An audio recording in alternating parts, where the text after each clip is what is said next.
నేను అలా కాదు అని ఎన్నిసార్లు చెప్పాడో అనవసరంగా. ఇప్పుడు ఆయన చాలా బ్యాలెన్స్డ్గా ఉన్నారు, చిరంజీవి గారు అయితే చాలా బ్యాలెన్స్డ్గా ఉన్నారు. తనకు చేతనైంది చేశాడు, చేత కానప్పుడు ఊరుకున్నాడు. తమ్ముడు ప్రజాక్షేత్రంలో గెలవాలని ఆకాంక్ష వ్యక్తం చేసుకుంటూ వస్తాడు, అంతకుమించి పార్టీ లైన్స్ తీసుకుని ఎక్కడ మాట్లాడారు. చాలాసార్లు నెగిటివ్గా అప్పటి రోజులు అప్పుడు అదేదో చాలా బిట్టర్ బ్యాడ్ ఎక్స్పీరియన్స్ అని ఎన్నిసార్లు కోట్ చేశాడు. నిజానికి అది లేకపోతే ఇది లేదు. అప్పుడే కదా ఆయన మొదటిసారి ప్రజా జీవితంలోకి వచ్చి. అప్పుడు యువరాజ్యం. కాబట్టి వ్యక్తిగతమైన గౌరవాలు, కుటుంబ సంబంధాలు, రాజకీయమైన విధానపరమైన అంశాలు వాటిలో స్పష్టత ఉండాల్సిన అవసరం మాత్రం ఉంది. ఏదేమైనా యాంటోనీ కొడుకు గెలిచే అవకాశం ఏం లేదు. అది కూడా నేను కేరళ అది ప్రశాంత్ కిషోర్ చెప్పే ప్రకారం కూడా అక్కడ ఉడికిందా లేదా అంటే మొత్తం చేయబెట్ట ఒక మెతుకు తీసుకుంటే తెలిసిపోతుంది కేరళ కాబట్టి. ఆ విషయం అనిల్ యాంటోనీ కూడా తెలుసు. కాకపోతే ఏంటంటే ఒక లైన్ తీసుకున్నాడు కాబట్టి ఆయన పోటీ చేస్తున్నాడు అంతే సార్. తర్వాత 370 మార్క్ బీజేపీ టార్గెట్ ఇది. దీనికోసం it has identified some 72 Lok Sabha segments where it was not at all experienced victory. ఒక 25 సెగ్మెంట్స్లో లేదు, ఒక మిగిలిన వాటిలో 37 సెగ్మెంట్లో సెకండ్ ప్లేస్లో ఉంది. ఇప్పుడు వాళ్ళ టార్గెట్ ఆ 72 నియోజకవర్గాలు. సార్ బీజేపీ ఇప్పుడు పురాణాల్లో కదా ఋషుల నోట్లో నుంచి మాట వస్తే తప్పకుండా నిజమైపోతుంది అని ఇలా చెప్తుంటారు. అలాగే ఆరుద్ర కూడా, ఆరుద్ర సినీవాలి అనే కావ్యం రాశాడని ఎవరో ఇచ్చి ఆయన రాయలా, కానీ వాడు ఎవడో రాశాడు కాబట్టి దాన్ని నిజం చేయడానికి ఆయన సినీవాలి అనే కావ్యం రాశాడు. ఇప్పుడు బీజేపీ వాళ్ళ వ్యవహారం అట్లా ఉంది.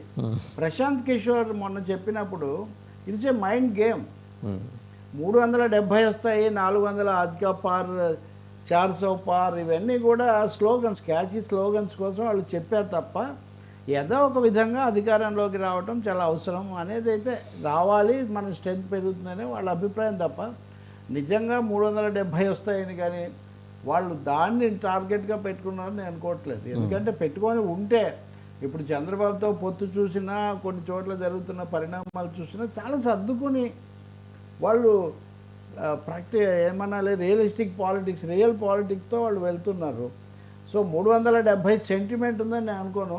అదేదో చావుకు పెడితే లంకనానికన్నా వస్తుందని 370 పెడితే అది కనీసం 270 అయినా దాటుతుంది అనే అభిప్రాయం వాళ్ళకి కావచ్చు. నిజానికి 130 స్థానాల్లో బీజేపీ చాలా గడ్డు పరిస్థితి ఎదుర్కొంటుందని చాలా సర్వేలు ఇవన్నీ కూడా చెప్తున్నాయి. దాన్ని ఏంటంటే ఓ మాట గంభీరంగా పడబిగువని అది చేస్తున్నారు తప్ప అంత సీరియస్ అని మనం చెప్పలేము. ఒక 200 నియోజకవర్గాల్లో కాంగ్రెస్ చతికిలు పడితే అది అక్కడ వాళ్ళకి మెయిన్. నార్త్ ఇండియాలో కొన్ని చోట్ల ఒక 200 సీట్లలో కాంగ్రెస్ అలోన్ కెన్ ఛాలెంజ్. సమస్య ఏమంటే కాంగ్రెస్ కంటెస్టింగ్ ఓన్లీ 300 సీట్స్. అది చూడండి ఇది కంపారిజన్. బీజేపీ 370 సీట్లు టార్గెట్ అంటుంటే కాంగ్రెస్ అసలు పోటీ చేసేదే 300 స్థానాలు, లోయెస్ట్ నెంబర్ ఇప్పటి వరకు.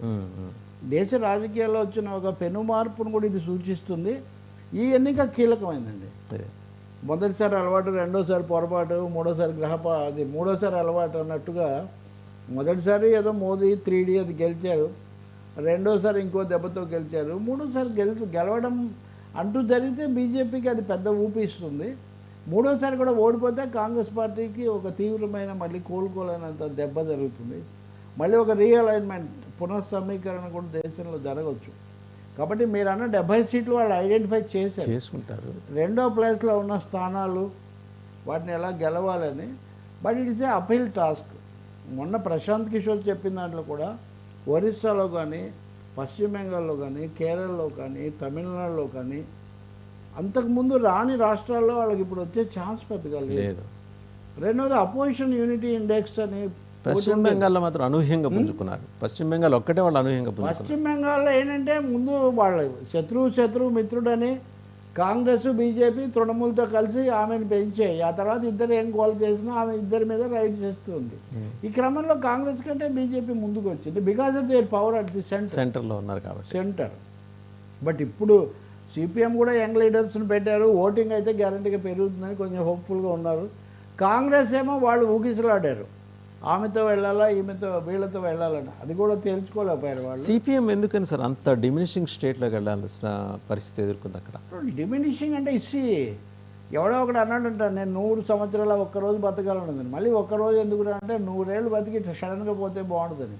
ఇప్పుడు మీరు ఒక 32 ఏళ్ళు పాలించిన తర్వాత పరిస్థితిని గురించి ఆలోచించారు. కారణాలు ఏమైనా సరే, తప్పులు కావచ్చు, ఒప్పులు కావచ్చు, బట్ 32 ఏళ్ళు కైండ్ ఆఫ్ మొనాటనీ వచ్చేసి అనేక ఇట్లాంటి కారణాలు, పొరపాట్లు అంతర్గతమైనవి. రెండవది, మీరు ఒక కెమిస్ట్రీలో పనిచేస్తారు. అంతర్జాతీయ పరిస్థితులు, ఉదాహరణకు మీరు ఒక అరాఫత్ను, ఒక హోచిమెన్ను, ఒక క్యాస్ట్రోను కలకత్తా వీధుల్లో ఊరేగించినప్పటి మండేలాను, ఎవడొచ్చినా కలకత్తాకు పోయేవాళ్ళు కదా, విప్లవాలు కదా ఒక ఇదన్నట్టుగా. మరి అంతర్జాతీయ పరిస్థితిలో వచ్చిన మార్పు అనండి, దేశంలో బీజేపీ పెరుగుదలనండి, ఇవన్నీ పొలిటికల్ ల్యాండ్స్కేప్లో వచ్చిన మార్పులు, ఇవన్నీ కూడా దానికి వాళ్ళ అంతర్గతమైన కొన్ని సమస్యలు. అన్నిటినీ మించి ఇందాక మనం చెప్పుకున్న మీడియా యాంగిల్, అసలు తీవ్రమైన అన్ని పత్రికలు వ్యతిరేకమే. ఎప్పుడు అసలు అనుకూల వార్త అనేది ఉండేది కాదు. ఇప్పుడు కాన్ఫరెన్సులు కవర్ చేయడానికి వెళ్ళేవాళ్ళం కదా, పార్టీ ఆల్ ఇండియా మహాసభలు, అసలు ప్రెస్ కాన్ఫరెన్స్లాగా ఉండేవి కాదు, అవి యుద్ధ వాతావరణంలో జరుగుతూ ఉండేవి. సో అంత హోస్టాలిటీ పెరిగింది. ఎనివే, మళ్ళీ పెరగాలి, మళ్ళీ నేర్చుకోవాలి, పాఠాలు తప్పులు దిద్దుకోవాలి, అందులో సందేహం ఏం లేదు. చూడాలి మరి ఎన్నికల్లో కొంత కోలుకుంటారు. పంచాయతీ ఎన్నికల్లో కొంచెం ఇంప్రూవ్ అయ్యారు. అంటే జనరల్గా వాళ్ళ మీద ఒక సెటైర్ ఉంటుంది ఏంటంటే, వాళ్ళు ఓడిపోతే కనుక ప్రజలు ఏదో